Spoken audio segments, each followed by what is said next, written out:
شکریہ پاکستان، شکریہ وزیر اعظم پاکستان اور شکریہ فیلڈ مارشل۔ ناظرین، یہ ہیں وہ الفاظ جو امریکی صدر ڈونلڈ ٹرمپ نے ایران امریکہ تنازع میں اب تک کی سب سے بڑی پیش رفت میں پاکستان کی سفارتکاری کے کردار کی تعریف کرتے ہوئے کہے۔ مشرق وسطیٰ جو کئی دنوں سے جنگ، کشیدگی اور غیر یقینی صورتحال کی زد میں تھا، اب وہیں سے امید کی ایک نئی کرن پھوٹی ہے۔ ایران اور امریکہ کے درمیان آبنائے ہرمز کی بندش کا معاملہ بالآخر حل ہو گیا۔ ایران کے وزیر خارجہ عباس عراقچی نے اپنے سوشل میڈیا بیان میں کہا کہ لبنان میں جنگ بندی کے تناظر میں آبنائے ہرمز سے تمام تجارتی بحری جہازوں کی آمد و رفت کے لیے راستہ مکمل طور پر کھول دیا گیا، جس کے جواب میں امریکی صدر ڈونلڈ ٹرمپ نے اپنے سوشل میڈیا پلیٹ فارم پر لکھا کہ ایران نے ایران کو مکمل طور پر کھولنے کا اعلان کر دیا، جس پر ان کا شکر گزار ہوں۔ ناظرین، پاکستان نے اس پوری صورتحال میں متحرک کردار ادا کیا۔ سفارتی محاذ پر سرگرمیاں تیز رہیں جو اب تک جاری ہیں۔ سول اور عسکری قیادت خطے میں قیام امن کے لیے مسلسل کوشاں ہے۔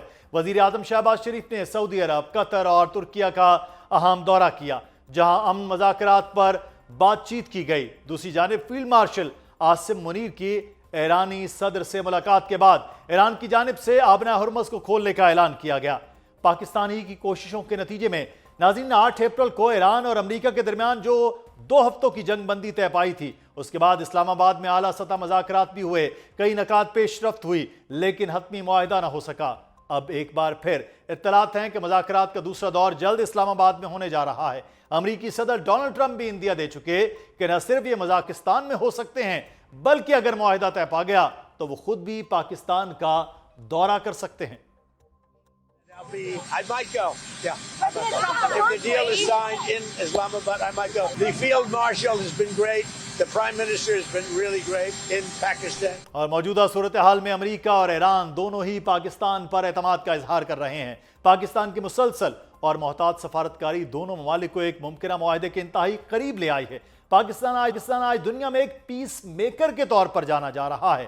مشرق وسطیٰ میں بڑھتی ہوئی کشیدگی کے دوران پاکستان نے خود کو ایک ذمہ دار اور قابل اعتماد ثالث کے طور پر پیش کیا، جو نہ صرف بات چیت کا حامی ہے بلکہ عملی طور پر فریقین کو ایک بار پھر مذاکرات کی ٹیبل پر لانے کی کوشش بھی کر رہا ہے۔ اب سوال یہ ہے کہ کیا مشرق وسطیٰ میں جاری کشیدگی واقعی اختتام کی طرف بڑھ رہی ہے؟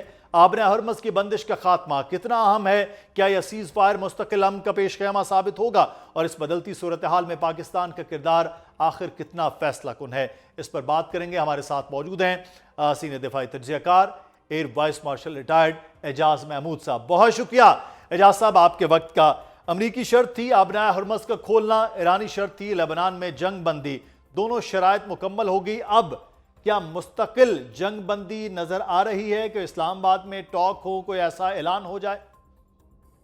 جی یقیناً یہ جو دونوں اقدامات ہیں یہ ایک دوسرے کے مطالبات تسلیم کرنے کا اور اس میں پاکستان کی بڑی سرگرم کوششوں کا نتیجہ ہے، اور یہ اصل میں کانفیڈنس بلڈنگ میجرز ہیں اسی اینڈ آبجیکٹو کی طرف جس کی کہ ساری دنیا منتظر ہے کہ یہ ایک امن معاہدہ ہو جائے جس میں ایک انڈیورنگ پیس سولوشن مڈل ایسٹ کے لیے بنے۔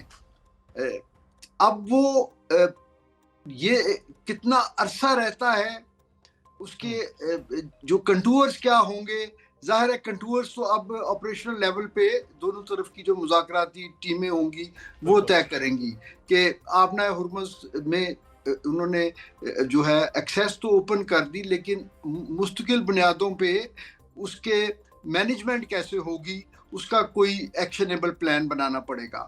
اس کے بعد جو ہے ایران سے پابندیاں یقیناً ہٹ جائیں گی۔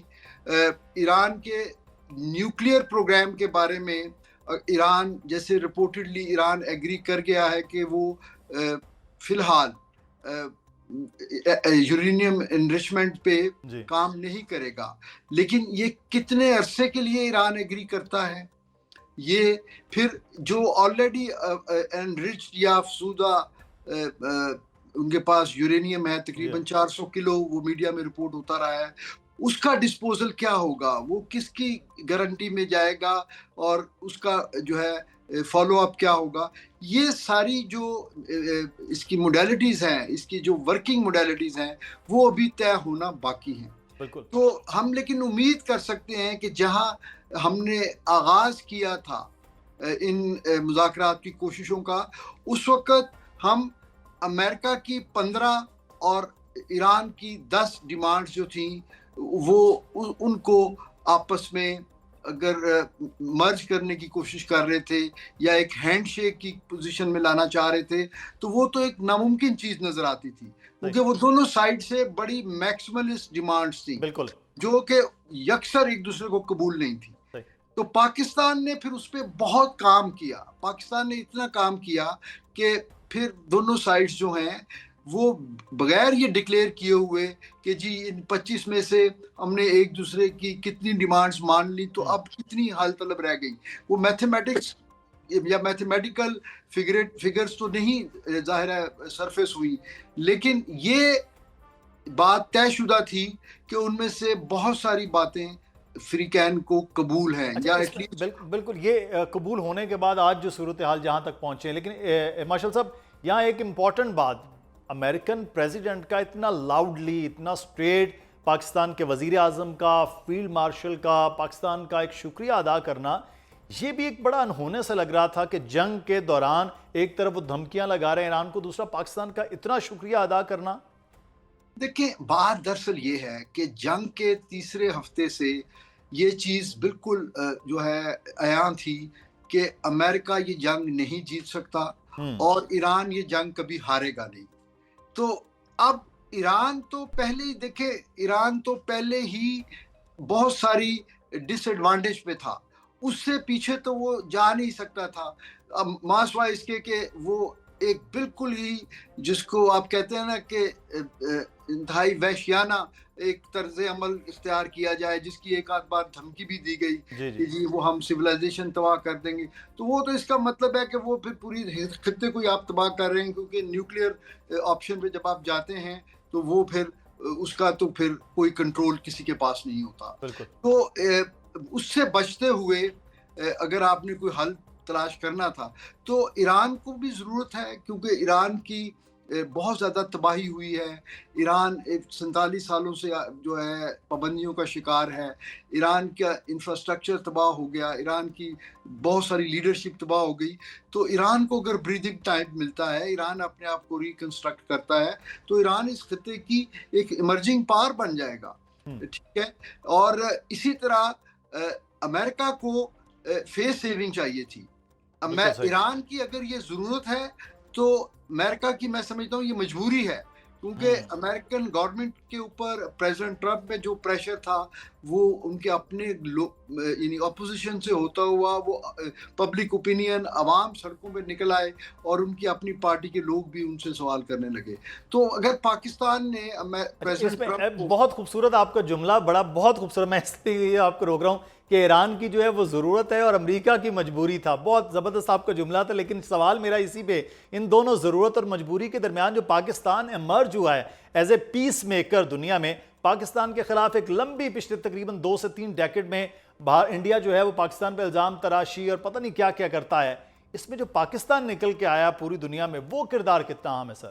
وہ بہت اہم ہے جی. دیکھیں Pakistan has been in the driving seat for these negotiations. میں اس کو ایگزیجریٹ نہیں کر رہا. آپ یہ دیکھیں کہ پاکستان نے جنگ کے دوسرے یا تیسرے ہفتے سے پاکستان نے بغیر میڈیا لائم لائٹ کے، بغیر آپٹکس کے، پاکستان نے کوششیں کرنا شروع کر دی تھیں. پاکستان کے اس وقت 2 چیلنجز تھے.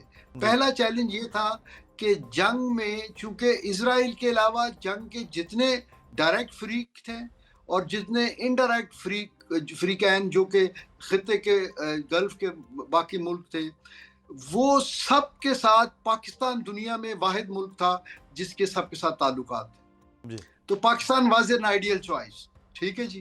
اب پاکستان نے کیا کیا؟ پاکستان کے لیے پہلا چیلنج جو پاکستان نے سر کیا وہ یہ تھا کہ اسرائیل کی پوری کوشش تھی کہ سعودی عربیہ کو اور UAE کو ایران پر حملے کے لیے مجبور کیا جائے. ان کو بار بار یہ باور کرایا جائے کہ آپ کی سرزمین پہ حملہ ہوا ہے، اگرچہ ایران کہتا ہے کہ یہ امریکن ایسٹس ہیں، لیکن ہے تو وہ زمین تو آپ کی ہے، تو آپ کی خود مختاری جو ہے اور آپ کی جو ایک سورینٹی ہے وہ کمپرومائز ہوتی ہے، اس لیے آپ رسپانس دیں۔ پاکستان نے بھرپور کوششیں کر کے پاکستان نے سعودی عربیہ اور یو اے ای کو باز رکھا کہ وہ یہ قدم نہ اٹھائیں، کیونکہ اگر وہ یہ قدم اٹھاتے تو پھر ہم اسٹریٹ اوے آپ یہ سمجھ لیں کہ ہم ایک عالمی جنگ کی طرف چلے جاتے، ٹھیک ہے۔ اور دوسرے پاکستان کا جو چیلنج تھا وہ پاکستان کے اپنے لیے ایک چیلنج تھا کہ پاکستان یہ ساری چیزوں کو ایک پوزیشن آف نیوٹرلٹی سے مینج کر رہا تھا، لیکن چونکہ پاکستان کے ان سب ملکوں کے ساتھ دوستانہ تعلقات تھے اور بالخصوص سعودیہ کے ساتھ پاکستان کا دفاعی معاہدہ بھی ہو چکا ہے، تو ان حالات میں پاکستان بڑا محتاط رہا کہ کہیں ایسا نہ ہو کہ وہ کوئی ایسی پوسچرنگ کرے یا کوئی ایسی سچویشن آ جائے کہ جس میں پاکستان نہ چاہتے ہوئے بھی پاکستان پہ جانبداری کا لیبل لگ جائے اور دوسرے لوگ پاکستان کو ایک فریق سمجھنا شروع کر دیں۔ تو پاکستان نے نہ صرف یہ کہ آپ یہ سمجھیے کہ اس جنگ کے شعلوں میں رہتے ہوئے پاکستان نے اپنا دامن بچایا، بلکہ اس جنگ کے ٹیمپریچرز بھی کم رکھے۔ تو یہ دو بڑی اچیومنٹس ہیں جس میں یقیناً مجھے یہ کہنے میں بالکل کوئی عار نہیں ہے کہ ہماری تو ساری لیڈرشپ کو کریڈٹ ہے، لیکن اس کا مین کریڈٹ جو ہے وہ پاکستان کے فیلڈ مارشل صاحب کو جاتا ہے۔ بالکل، نو ڈاؤٹ، جس کا اظہار پوری دنیا میں اب کیا بھی جا رہا ہے۔